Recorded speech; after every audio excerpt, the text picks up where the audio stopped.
ஓம் ஸ்ரீ குருபியோ நமக. மனித வாழ்க்கையும் இறையருளும். இப்போ இந்த தலைப்பில் என்கிட்ட ஒருத்தர் வந்தாங்க.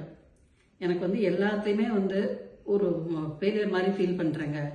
எதிர்ப்பு நிறையா இருக்குது. எங்கே போனாலும் ஒரு எதிர்ப்பு இருக்குது. அதனால எனக்கு வெற்றியில் தடை இருக்குது அப்படின்னாங்க. ஒரே ஒரு விஷயம் தான் சொன்னேன். அதை பண்ணாங்க. அதுக்கப்புறம் அவங்களுக்கு ஜெயம். இன்னைக்கு நல்ல பொசிஷன் இருக்காங்க. இந்த நான் சொல்ற இந்த இதை யார் வேணாலும் பிஸ்னஸ் பண்றவங்களா இருக்கட்டும், தொழில் பண்றவங்களா இருக்கட்டும், எந்த இடத்துல உத்தியோகத்துல வேலையில இருந்தாலும் சரி, எங்க போனாலும் யாராவது ஒருத்தர் தடையா இருப்பாங்க. ஒரு எதிரியை ஜெயம் கொள்ளக்கூடிய சக்தியை கொடுக்கக்கூடியதுதான் இந்த பரிகாரம் மாதிரி இது. இப்ப என்னன்னா, செவ்வாய்க்கிழமை இன்னைக்கு பைரவருக்கு ஒரு அபிஷேகம் பண்றீங்கன்னு வச்சுங்க. அந்த அபிஷேகத்துல குங்குமத்தால கலந்த நீரை விடணும். அதாவது குங்கும அபிஷேகம் சொல்லுவாங்க. குங்கும அபிஷேகம் விட்டு புனுகு பூசிடும்.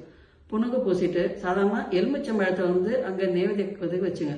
கூடவே நைவேத்தியத்துக்கு பீட்ரூட் கலந்த சாதம், பீட்ரூட்டை நல்லா வேக வச்சு அது பீட்ரூட் கலந்த சாதம், மாதுளம்பழம், ஜிலேபி இதை நைவேத்தியத்துக்கு வச்சுட்டு அர்ச்சனையும் உங்க பேருக்கு பண்ணிட்டு வரும்போது நீங்க பாருங்க, இதுல மாசம் ஒரு தடவை இதை பண்ணா கூட போறோம். இல்ல தொடர்ந்தாப்புல 5 வாரம் பண்ணிட்டு கொஞ்சம் அப்படியே அதை விட்டீங்கன்னா கூட உங்களுக்கு ஏற்படக்கூடிய எதிரிகள் விலகுவாங்க. உங்களுக்கு எல்லாத்துலயும் வெற்றி கிடைக்கும்.